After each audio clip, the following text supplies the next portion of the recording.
Hello once again, Niner Faithful, and welcome back to another episode of 49ers Playbook on the channel that's trying to answer the whys and hows of the game. This past week, the 49ers squeaked out a win over the Tampa Bay Buccaneers, overcoming a number of special teams blunders. 3 missed field goals and a muffed punt made the game way closer than it should have been, but the gutsy goal line stand by the defense and a great game-winning drive by Brock Purdy led the 49ers to a better than 500 record for the first time in 2 months. So let's jump to the film and see how the 49ers were able to move past the Buccaneers in a win. You're watching Johnny Dell's Football Academy.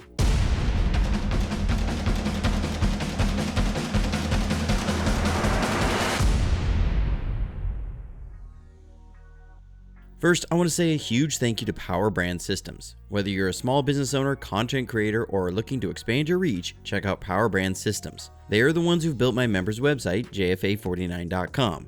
Check them out today. The link is in the description below. On defense, they're able to get off the field with an unbelievable play by Fred Warner. The Bucs start out with Rachaad White split out wide, which reveals man coverage, and they then bring White in motion.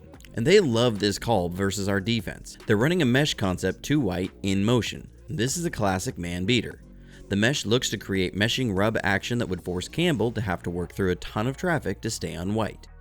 After the snap, you can see all the traffic Campbell would have had to work through to stay on his man. But watch Fred Warner. He sees what's going on, reads it, and sifts through the traffic from his lurk roll, and he runs down White. If Fred doesn't make this play, it's a huge gain by White, not just a first down. Instead, it's 4th down and forces a punt.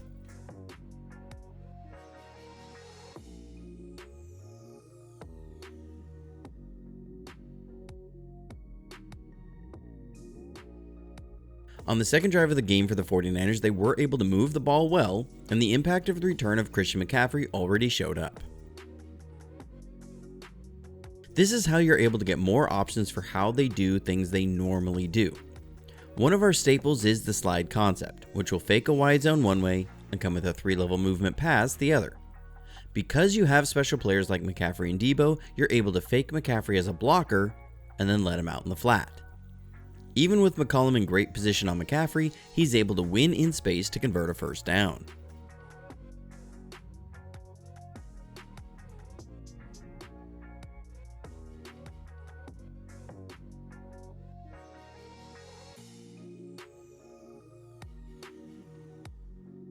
This then sets up Ricky Pearsall for his first career touchdown. This is such a good play by both Ricky and Brock.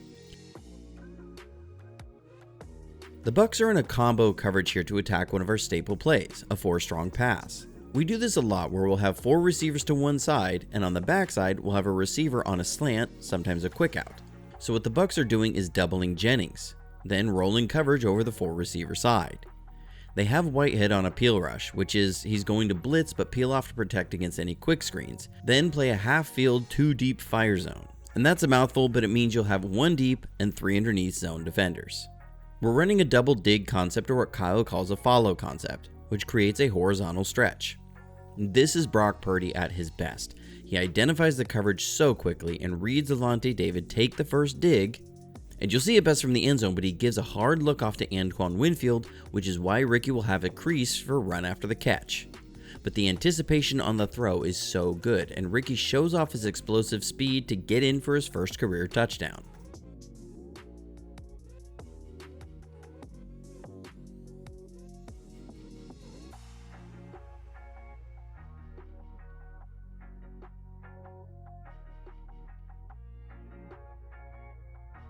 Back on defense, we force another punt on a real nice 3rd down stop, and great design by Nick Sorensen.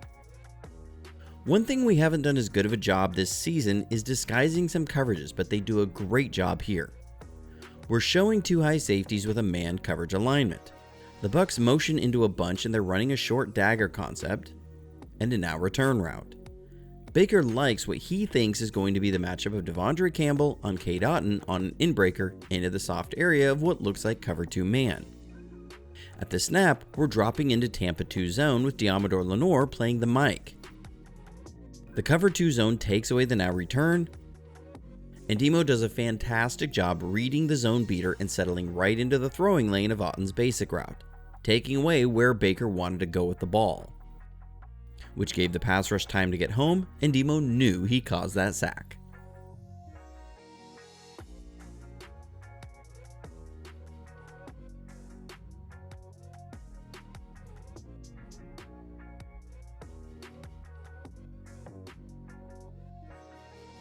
Back on offense, we'll see a common theme for the 49ers offense in the game: third down conversions.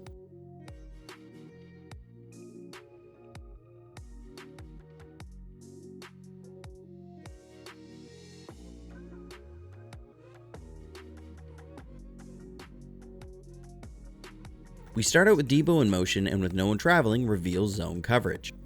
Right before the snap, the Bucs bring Whitehead, who will come on a blitz. They're going to drop an end and be in a 3-deep fire zone. One thing Brock has been really good at is identifying and understanding these fire zones. In a 3-deep fire zone, the middle zone player has to shade to the 3 receiver side in order to maintain a 3/3 to that side. To the 2 receiver side, we have a Chevy concept, which is a post route paired with a quick out. At the snap, Brock sees it right away and does a good job sliding away from the unblocked pressure to give Kittle time to break into the voided area on his post.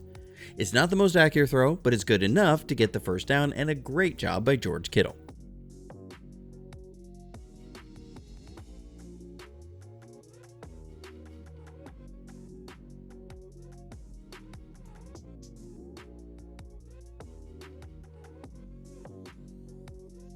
Later in the drive, we convert another third down, this time 3rd and 9.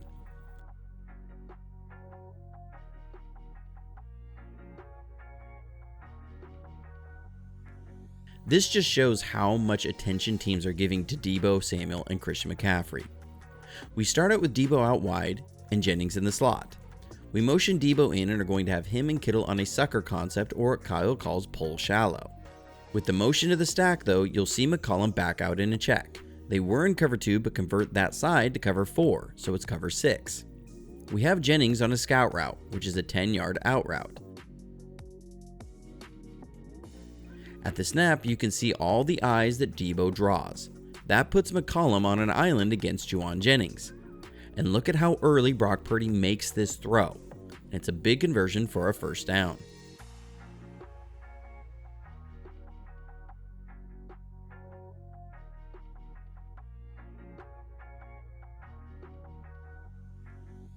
Then another third down conversion on the drive.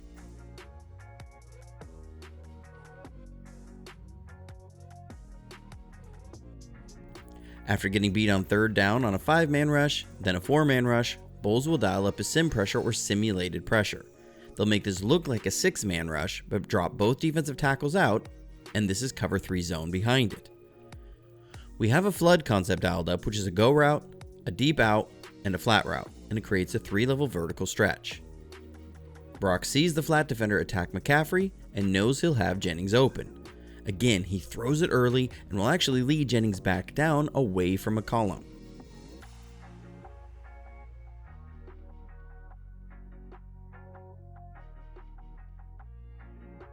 While the protection wasn't perfect, this is pretty good by Pooney to see the late rush and still get a hand on a guy to keep a hit off of Purdy so he can deliver a great ball. The drive stalls without a touchdown though, and I'm going to cover all of our red zone plays in detail in an extra breakdown this week, exclusive for members of JFA49.com. If you like the content and would like to support the channel, you can become a member of our coaching staff at JFA49.com. The support of our members is what makes content like this possible, and every member makes a huge difference. Thank you to all of our members, and please consider joining them. The link is in the description below. So when I watched the broadcast, I was a little disappointed in the rush defense, but after watching the tape, most of the game was pretty good. This was one of Tampa's best runs, and it only happens because a lineman gets away with a full-on tackle on Fred Warner, to which Warner argued his case but didn't get it. The defense played it just as they should, but not much you can do when Fred gets tackled. The defense is able to hold Tampa to only a field goal, and Devondre Campbell has really been coming along the past 2 games. He's taken a lot of heat so far this season, but against Dallas and Tampa, I thought he played his best games. Here, the Bucs are trying to run a jet sweep, and the idea is they want to leave the end man unblocked and get up on the second level. Campbell does a real nice job getting to and setting the edge, then shedding the block. Mustafa's support is awesome, but the whole play is shut down because Campbell did such a good job.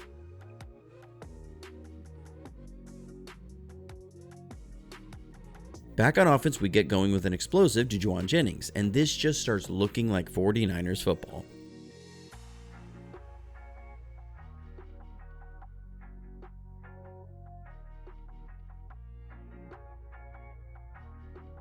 This is what Christian McCaffrey does. The Bucs always want what we call +1 in the box. That is, always having one more player than the offense can block to defend the run. They're in cover 3 zone, and with 3 receivers, they make sure to have Antoine Winfield in close for run support. With a deep third corner on the outside, we're just going to run Jennings on a curl route. This is taking the win by alignment. Get the ball out quick, and then Jennings is able to make an explosive out of it.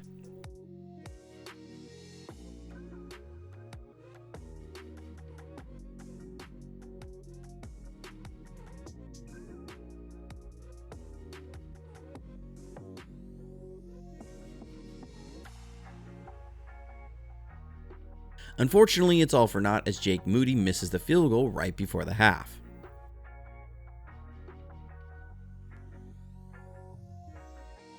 Then, after a stop coming out of the half, the whole momentum of the game shifts on a muffed punt. I like Darrell Luter, I really do, but we had a muffed punt go off of him in the Super Bowl and then this. If he wants to not find himself back on the practice squad when Ambry Thomas is available, the special teams gaffes have to stop. You can't have fifth string corners costing you games on special teams.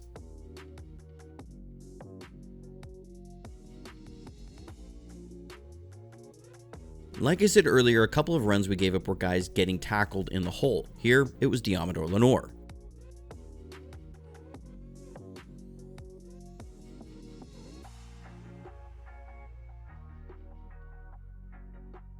But Demo got it back on the very next play, and this is an incredible run fill on the tight end, especially for a nickel player.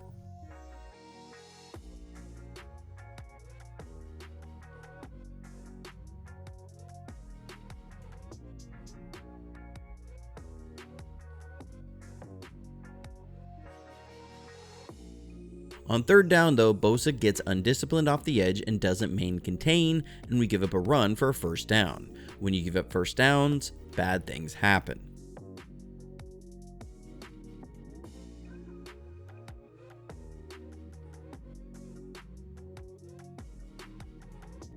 They then get a touchdown on a screen pass.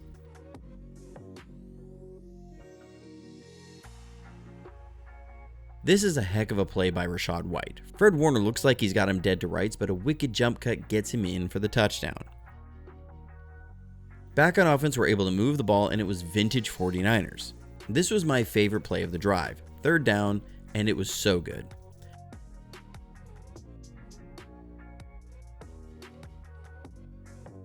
The Bucs are showing heavy pressure with both linebackers mugged in the A-gap. Kittle first goes in motion, and with Whitehead traveling, reveals man coverage. We have a variation on an arches plus stick concept, with Debo on a shallow crossing route or eliminator route, Kittle on a quick out, and McCaffrey on a choice route. This means whichever way the choice route goes either creates a stick concept or an arches concept. Purdy knows he's going to be hot as the Bucs are showing 6 potential rushers with 5 potential blockers and a deep safety, so they know only 5 rushers are coming, but which 5? The question is, who do the Bucs have pick up McCaffrey? If one of the linebackers mugging the front picks up McCaffrey, Christian will be the hot answer. If both mugging linebackers come and it's the defensive end, spoiler alert, that's what happens, then the hot answer is Debo over the middle. This is what they mean when there's answers for various ways the defense will attack built into each play. It's up to Purdy to get to the correct answer. You see both inside linebackers come on the pressure, vacating the middle of the field, and the end has picked up McCaffrey. Purdy gives a little slide to buy time, and this is a ridiculous throw. He starts his windup before Debo has come out of his break, and it's great ball location that Debo nearly breaks to the house.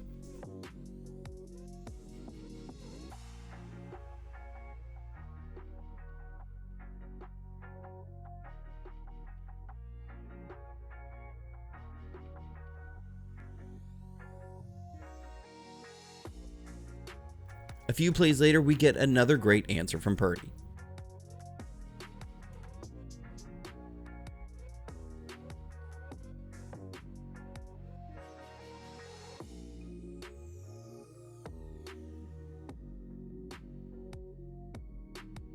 So we start out with a shift by Kittle, and Whitehead again travels. The Bucs are giving the same mug look, showing man coverage.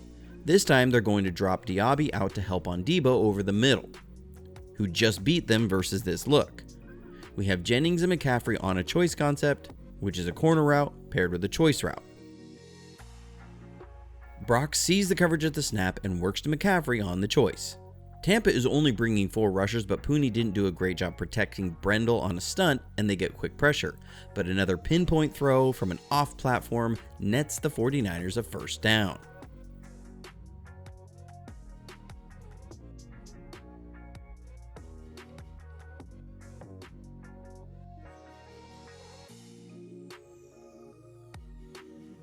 The drive stalls though after a blown protection. One thing that's always a good indicator of what's supposed to happen, since the players on the field surely know, is when someone goes crazy like Trent Williams. Guerrero is on a check. He's initially meant as a chip block, but if the linebacker, David, comes, Guerrero has to pick up the end man. I've had some people question this. It's because of how the Bucs presented threats. To account for all potential rushers, that's how the protection has to be. Guerrero doesn't pick it up, and you can see just how frustrated Trent Williams was on the play. Back on defense, the Bucs get a touchdown drive and are able to convert a third down. And this one was tough. Bosa is in a tough spot. The Bucs are presenting a zone read here, and Bosa is in no man's land because they didn't have a good call against a potential zone read, something the Bucs don't do a ton of. The next play, the Bucs score.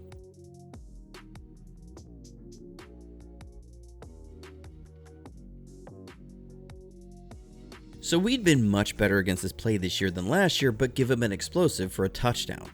This is the crack toss play. They're going to crack on the end and pull a couple linemen out on a toss. The problem here is Mustafa and Campbell get too horizontal and not vertical enough on their run fits.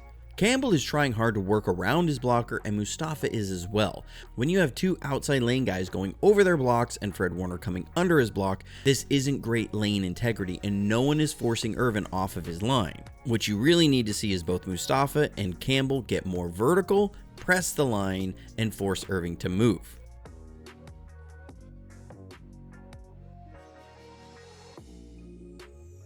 Back on offense, we get the drive going with a huge gain to George Kittle. This is our old slide concept, where you fake a run one way, come back with a slide away from it, and George Kittle with the angry run!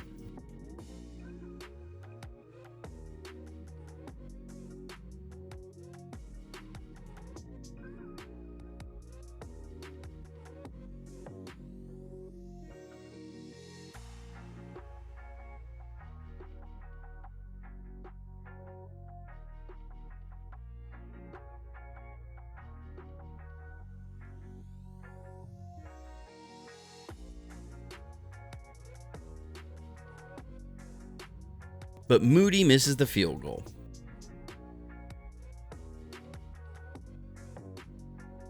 After the defense gets a stop, we come back with a touchdown drive with a couple more ridiculous plays from Brock Purdy.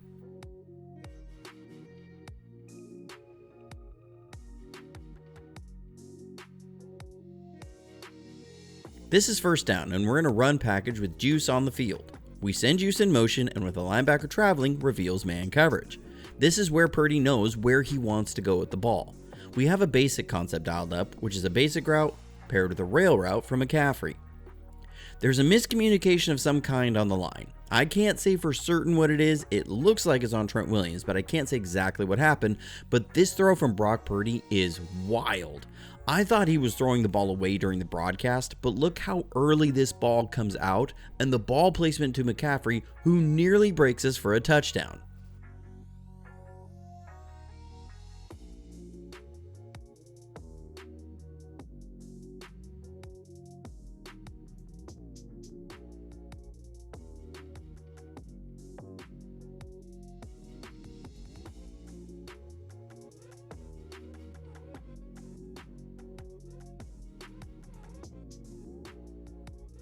We then finish the drive off with a phenomenal play by Brock Purdy.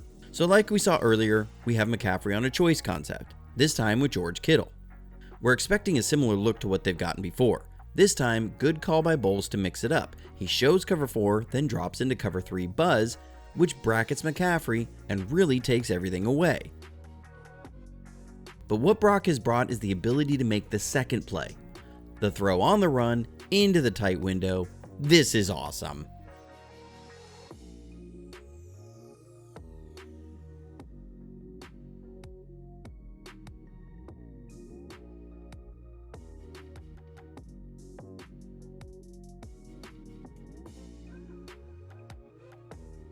Then after another stop of the defense, I'm not getting into all of it for sake of time, and by time I mean time to get the video done. I know y'all would love for all of the plays, but we get an explosive to Debo.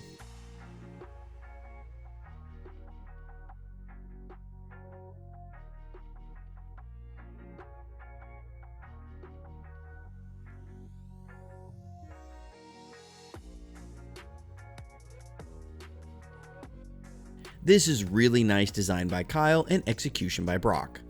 We start out with Kittle out wide and then shift, and all this movement by the defense shows Purdy this is man coverage. We then motion McCaffrey out and you see the linebacker following. This clears out the middle of the field and we're going to run Saubert vertical paired with an arches concept with Kittle and Debo.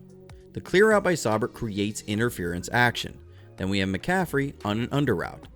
I really like this design. It creates some rub against man coverage and then also creates a really nice left to right read versus zone. With a 5-man front, Purdy knows he's going to have the middle of the field.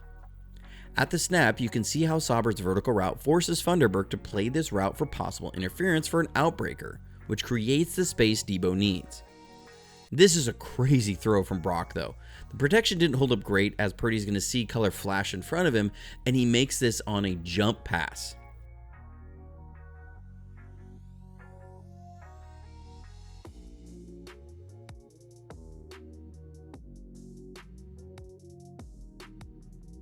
But the drive ends with a Jake Moody field goal and then some drama on the sidelines. On defense, yes, there was a ridiculous play on 4th down by Baker Mayfield, but the story really was penalties. The 49ers got penalized 4 times on the drive, and that was really what happened. But Brock answered with a game-winning drive. Bill Walsh once gave a seminar about the drive to win Super Bowl 23. He talked about the 2-minute offense being completely made up of basic day 1 installation plays. That wasn't the time to do something wild. You wanted simple plays executed at an extremely high level. Here we're running a day 1 play. It's pick a side double stick concept. The Bucs are showing the same look we've seen a few times now. This time, at the snap, they drop back into a 3-deep fire zone blitz. Brock determines which side to work based off David shading to the boundary side or 3-receiver side, and hits Jennings on the speed out.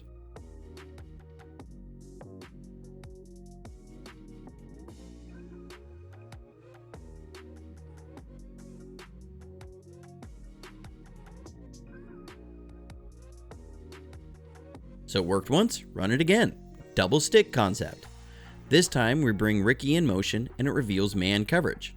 The Bucs are again in a heavy pressure look and will indeed bring pressure. Just no panic, smooth, and gets the ball to Ricky on the speed out. And check out Christian McCaffrey on the blitz pickup though. This is why he's always in the game.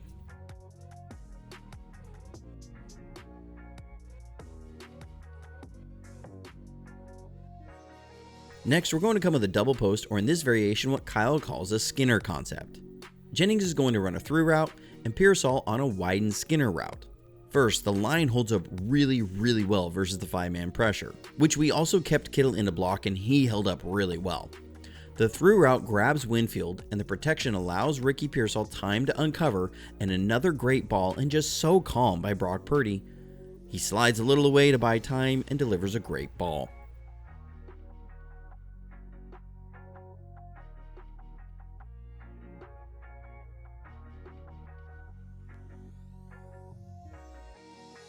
Next, we have Jennings and Debo on a Tony concept, something that if you've watched the channel you're very familiar with, which is a protection release fade paired with a Tony route. The Bucs have been blitzing but not getting home, so now Bowles is going with the full-on, all-out zero blitz. Brock gets to Jennings on his hot read, and Jennings gets some yards after the catch to set the team up for a 44-yard field goal that Moody squeaks in for the win. Overall, a great win and a fantastic performance by Brock Purdy in a game they needed him. The offense and defense played much better than the score would suggest. It was a disastrous special teams day that kept this game from being a blowout.